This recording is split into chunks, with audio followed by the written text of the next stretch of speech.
In Retro NBA, we take a look back at one of the game's greatest scorers. A player so cool, he was nicknamed the Iceman. Here's George Gervin. Best part of the game with me is playing in front of fans. You know, and after the game, they tell me, man, you know, you didn't win, but you really entertained me. They know when they came to see Ice, you know, they were going to at least do this one time. Oh, good shot.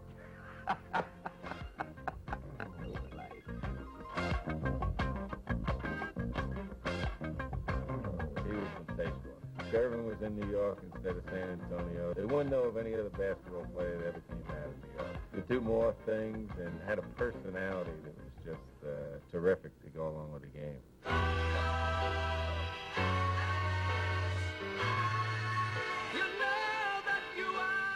You know, I go say, I'm George Gervin. I said, who? Who are you? I said, Iceman. Gervin will wheel and deal. Unbelievable. Ice was real cool. That's what he was on the court. He was real smooth on the basketball court. He was good under pressure. So I think that nickname was very cool. I didn't sweat much at that time, you know, because I was 160 pounds, so I didn't really have that much water in me to sweat. So that's how I really got my nickname. You know, Fatty Roland Taylor and Julius Gervin started calling me Ice, and I'm Ice now.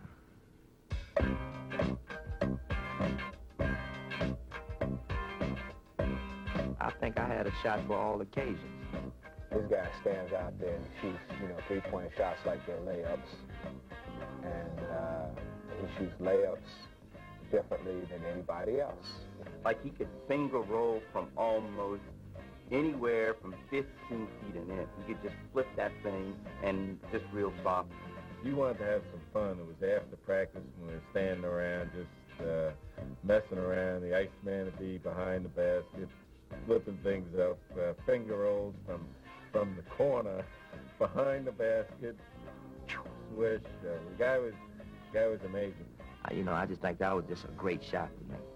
It's hardly could nobody block it. You know, you just roll it over their fingertips, you know, and they think they got it, and it just roll over, you know. You know, I love basketball. I didn't just play it because I could. I played it because I loved it. You know, and I think understanding that, you know, it made me play different. And you know, when I went out there on the floor, I didn't think nobody could stop me.